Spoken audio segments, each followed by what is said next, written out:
산책, 기도로 예배를 준비해요. 단정한 옷으로 갈아입고 성경책을 준비해요. 하나님께 드릴 헌금을 준비해요. 바른 자세로 앉아요. 예배에 방해가 될 물건들을 치워 놓아요. 예배 중엔 옆 사람과 대화하지 않아요. 소리 높여 찬양하고 예배를 정성 다해 드려요. 오늘도 예배드릴 준비됐나요?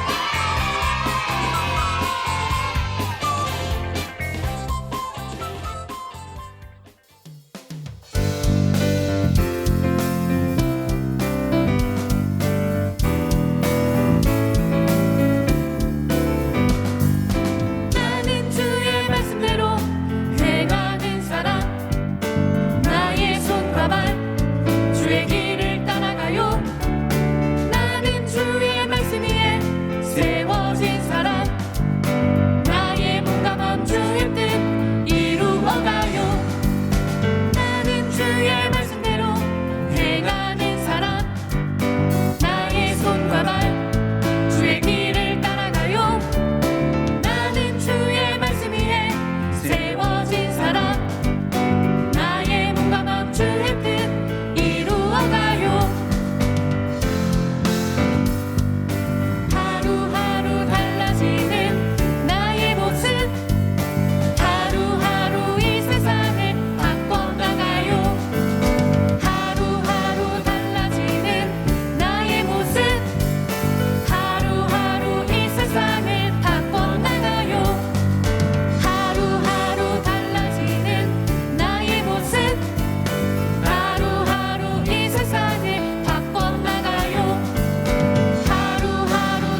먼저 한 주간 우리를 건강하게 지켜주시고 찬양과 예배를 하나님께 드릴 수 있도록 해주시면 감사합니다.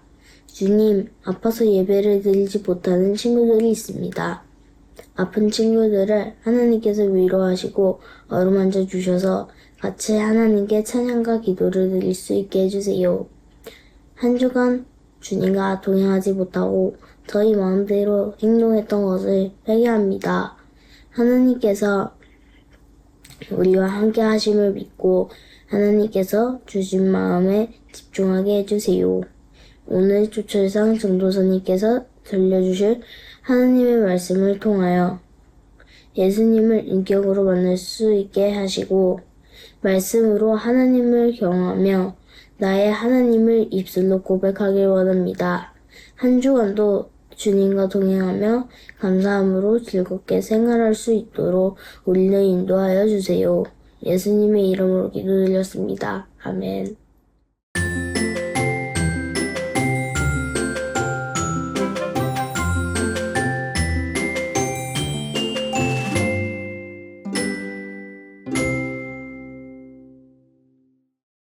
(2024년 4월 8일) 월요일.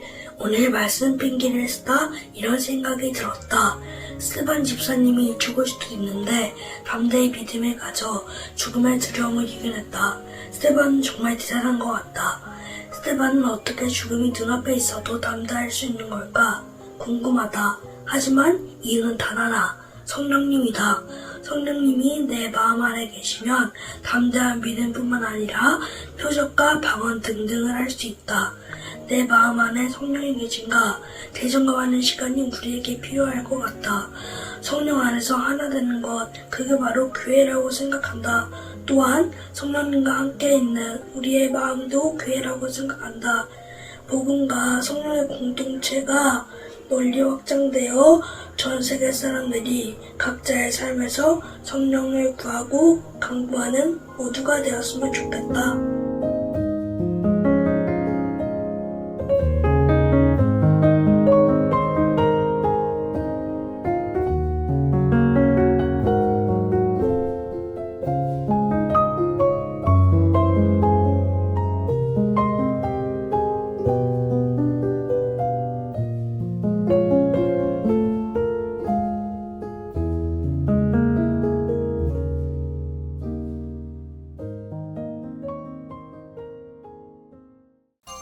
여러분, 그것이 알고 싶다의 윤민수입니다. 수많은 사람들이 세례 요한에게 요단강에서 세례를 받고 세례 요한이 전하는 말씀에 귀 기울이며 그 세례 현장에서 자신의 죄를 고백하고 회개의 역사가 일어나 모두 깜짝 놀랐다고 하는데요. 그런데 말입니다. 왜 요단강에 오신 예수님께서 세례를 베푸시지 않고 세례 요한에게 세례를 받으셨을까요? 풀리지 않는 의문으로 남아있는 예수님의 세례 현장, 목격자들을 직접 찾아가 보았습니다.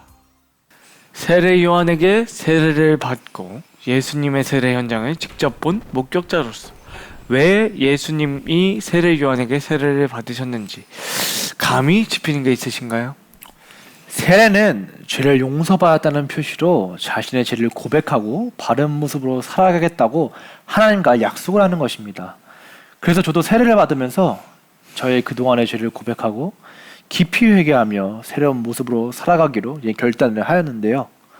죄도 없으신 예수님은 세례를 받을 필요도 없으셨을 것 같은데 저도 왜 예수님이 세례 요한에게 세례를 받으셨는지 그것이 궁금하네요. 의문을 풀기 위해 목격자들의 진술을 더 들어보려고 합니다. 혹시 세례 요한에게 세례를 받으신 일에 대해서 예수님께서 받으셨는데 어떻게 생각하시나요? 저는 다른 것은 잘 모르겠고 예수님의 세례 현장을 보면서 뜨거운 마음이 제 마음속에서 올라오는 것을 느낄 수 있었어요. 예수님이 세례를 받으실 때 하나님의 큰 계획과 연관된 분명한 이유가 있겠구나. 세례 요한이 목숨을 걸고 전하는 예수님께서 나를 정말 사랑하시는구나. 죄를 짓고 정결한 모습이라고는 하나도 없는 내 모습 그대로를 사랑해 주시는구나 라는 마음이 들어서 감동이 되고 계속해서 눈물이 나는 것을 느꼈습니다. 풀리지 않는 의문에 대한 답이 그림으로 그려지고 있는 것 같은 느낌이 드는데요. 이번에는 성경만 50년 동안 연구하셨다는 성경 전문가를 찾아와 봤습니다. 성경 전문가이신 염규현님은 예수님께서 왜 세례 요한에게 세례를 받으셨는지 이에 대하여 어떤 생각을 갖고 계십니까? 이 성경은요, 하나님에 대한 그 사랑과 이웃에 대한 사랑을 담고 있는 책이거든요. 이 책이 이제 하나님의 지혜가 담겨 있어서 우리의 궁금증을 해결해 줄 수 있는 책이지 않겠어요? 제가 성경을 깊이 연구해 보면서 알게 된 사실은요, 예수님께서 세례를 받으려고 하신 이유는 모든 의를 이루기 위해서입니다. 네, 예수님께서 세례를 받으심으로써 십자가에서 그리스도를 믿는 모든 사람의 죄를 깨끗이 씻어주시고 구원하셔서 하나님이 계획하신 모든 의를 이루실 것을 알려주신 것입니다. 오늘 우리는 왜 예수님께서 세례 요한에게 세례를 받으셨는지에 대한 의문을 풀기 위해 목격자들과 성경 전문가의 말을 들어보았습니다. 예수님의 세례로 더욱 분명히 깨닫게 된 우리들에 대한 주님의 사랑을 생각하고 우리들의 죄를 용서하시고 구원해 주신 은혜로 살아가고 있음에 감사하며 설교 말씀을 들어보기로 하겠습니다. 오늘 하나님이 우리에게 주신 말씀은 마태복음 3장 13절에서 17절 말씀입니다. 우리 함께 읽도록 하겠습니다. 그때 예수님께서 갈릴리로부터 요단강에 오셨습니다. 예수님께서는 요한에게 오셔서 세례를 받으려고 하셨습니다. 그러자 요한은 이를 말리면서 말했습니다. 제가 예수님께 세례를 받아야 되는데 도리어 예수님께서 제게 오셨습니까? 예수님께서 대답하셨습니다. 지금은 그렇게 하자. 우리가 이와 같이 하여 모든 의를 이루는 것이 옳다. 그제서야 요한이 예수님의 말씀을 따랐습니다. 예수님께서 세례를 받으시고 물 밖으로 나오시자 하늘이 열렸습니다. 예수님은 하나님의 성령이 비둘기처럼 자신에게 내려오는 것을 보셨습니다. 그때 하늘로부터 이는 내 사랑하는 아들이며 내가 기뻐하는 아들이다라는 소리가 들려왔습니다. 이는 하나님의 말씀입니다. 자, 우리 외치고 시작해 볼까요? 주일은 기쁜 날! 이렇게 기쁜 날 예배드리는 여러분을 주님의 이름으로 환영하고 축복합니다. 여러분, 제가 어렸을 때 친구가 저한테 얘기를 해주는데 자기가 숙제나 공부를 시작하려고 하면 어머니가 항상 뒤쪽에서 있는 소파에 앉아서 책을 읽으셨대요. 저는 처음에는 헐, 엄마가 너 감시하려고 그러나 보다. 나보다 힘들어서 어떡하냐. 저는 그렇게 말을 했어요. 그런데 알고 보니 어머니가 먼저 공부하는 모범을 보이려고 그러셨다고 하더라고요. 친구 어머니는 본인이 공부를 할 의무나 책임이 있는 것은 아니지만 자녀에게 모범이 되기 위해서 먼저 책 읽는 모습을 보여주셨어요. 이처럼 예수님께서도 모범을 보이셨어요. 오늘은 예수님께서 어떤 모범을 보여주시고 왜 보여주셨는지 우리 살펴보도록 하겠습니다. 당시에 많은 사람들이 이 요단강이라는 곳에 모여 있었어요. 바로 세례 요한이 주는 세례를 받기 위해서였어요. 사람들이 왜 세례를 받으려고 했는지 우리 마태복음 3장 6절의 말씀이에요. 그들은 자신이 지은 죄를 고백하고 요단강에서 요한에게 세례를 받았습니다. 자신의 죄를 고백하고 세례를 받는 이유는 세례가 죄의 씻김을 상징하기 때문이에요. 당시에 사람이 물에 깊이 빠졌다가 나오는 예식이 세례인데 사람이 이렇게 물에 빠졌다가 나오면 죄가 씻겨지는 거예요. 그래서 많은 사람들이 자신의 죄를 씻으려고 저렇게 세례를 받으려고 했던 거예요. 그런데 누가 세례 요한 앞에 와요? 바로 예수님이에요. 여러분, 예수님은 죄가 없으세요. 죄가 없으시지만 세례를 받으러 오셨어요. 세례 요한은 당황해서 예수님께 제가 예수님께 세례를 받아야 하는데 왜 예수님께서 제게 오셨어요? 이렇게 물어봤어요. 여러분, 죄 없으신 예수님께서 세례를 받으셨어요. 세례는 죄가 있는 사람이 자신의 죄를 고백하고 받는 건데 왜 예수님께서 받으셨을까요? 그 이유를 예수님께서 대답하세요. 지금은 이렇게 하자. 지금은 이렇게 해서 모든 의를 이루는 게 오라. 이게 무슨 말일까요? 모든 의를 이루신다고 하는데 이게 무슨 뜻일까요?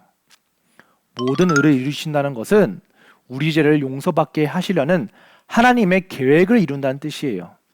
우리가 더 이상 죄인이 아니라 예수님께서 우리를 죄에서 구원해 주신다는 거죠. 그렇다면 예수님께서 세례를 받는 것과 우리를 죄에서 구원해 주시는 것이 무슨 연관이 있나요? 예수님께서는 죄인이 받는 세례를 본인이 받으심으로 자신을 낮추시고 모두에게 세례를 받는 모범을 보여주셨어요. 여기서 모범을 보여주셨다는 건 죄가 없으신 예수님께서 죄인들이 받는 세례를 받으심으로써 죄인인 우리 모두에게 죄를 고백하고 죄를 씻는 것이 필요하다는 것을 몸소 보여주셨어요. 여러분, 세례를 받을 필요가 없는 분이 세례를 받은 것만큼 우리에게 세례가 필요하구나. 죄를 고백하고 죄가 씻겨지는 과정이 꼭 필요하다는 걸 알려주는 강력한 효과가 없어요. 전도사님이 군대에 갔을 때 훈련소에 이제 소대장님이 계셨어요.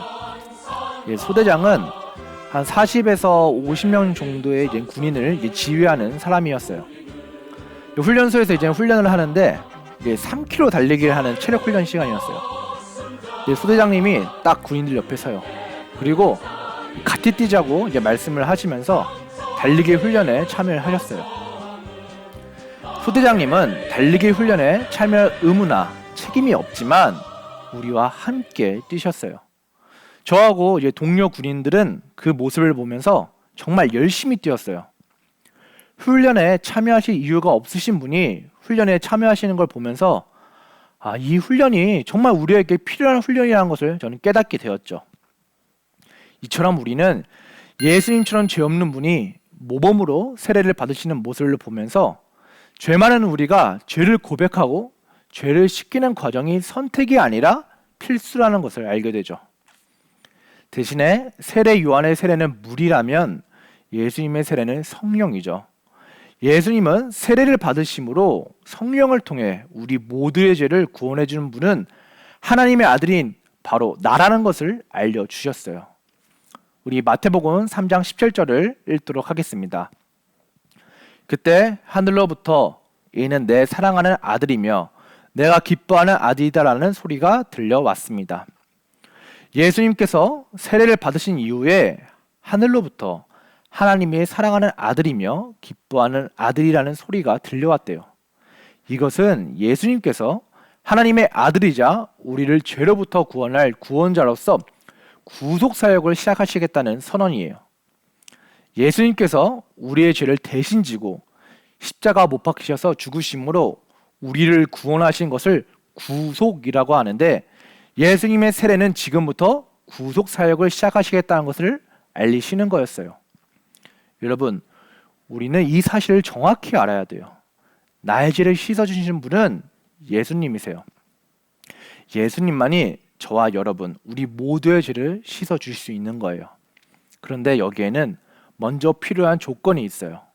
바로 나의 죄를 고백하는 거예요.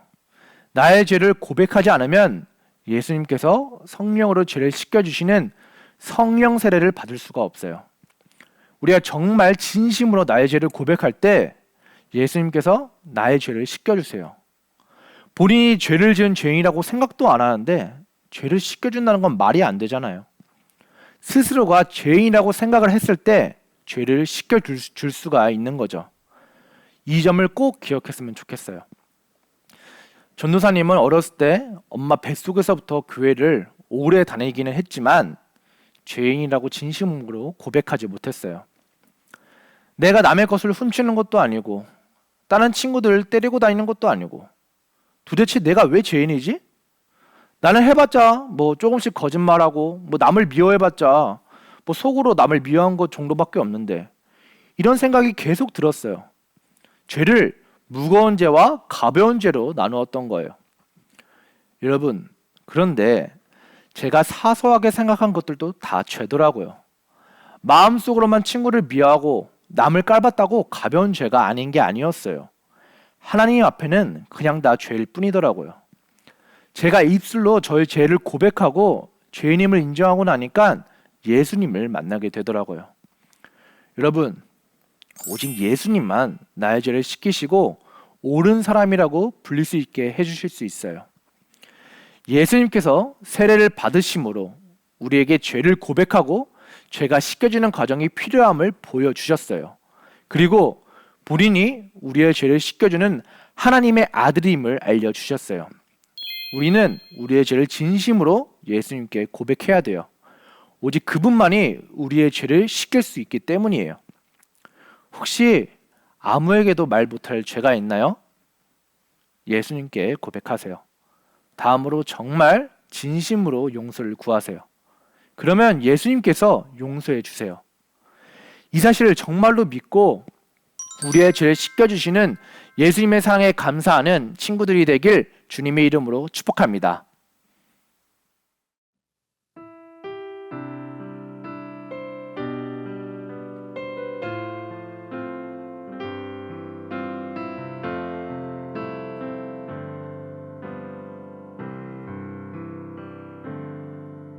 나의 피난처 예수 의지해요.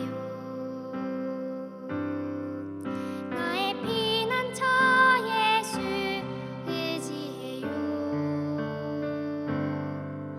나의 가는 길에 거센 바람 몰아쳐와도 나의 피난처 예수 의지해요. 나는 영원히 주님 사랑해요. 나는 영원히 주님 사랑해요. 세상 어떤 것도 나의 사랑 끊을 수 없네. 나는 영원히 주님 사랑해요. 아버지 나를 사랑하시니 나의 모든 것 주께 드려요.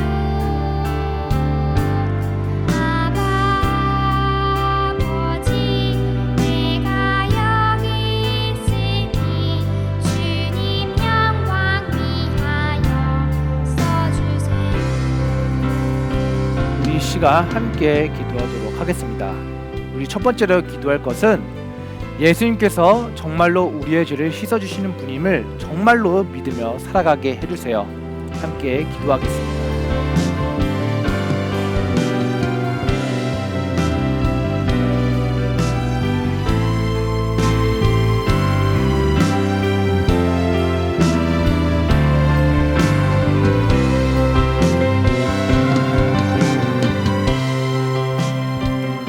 우리 두 번째로 함께 기도할 것은 나의 죄를 고백했을 때 용서해 주시는 예수님의 사랑을 느끼며 감사를 드릴 수 있게 해주세요.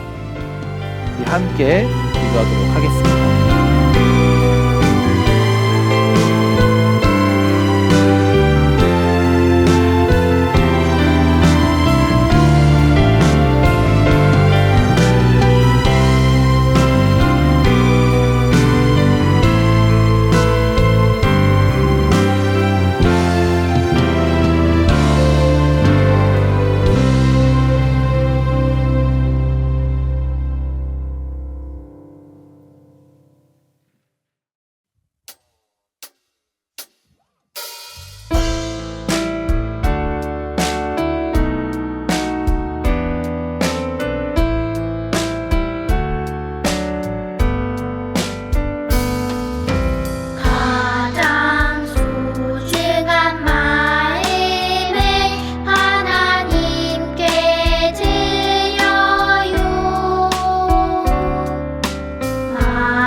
죽도로 예배를 마칩니다. 지금은 우리를 죄에서 구원하신 예수 그리스도의 은혜와 하나님 아버지의 크신 사랑하심과 성령님의 하나 되게 하시고 안아주시고 위로하시는 역사가 모범이 되신 예수님을 따라 그 예수님께 나의 죄를 고백하며 죄사함 얻기를 결단하며 나아가는 우리 모두 머리 위에 지금부터 영원까지 함께 계시기를 간절히 축원하옵나이다. 아멘.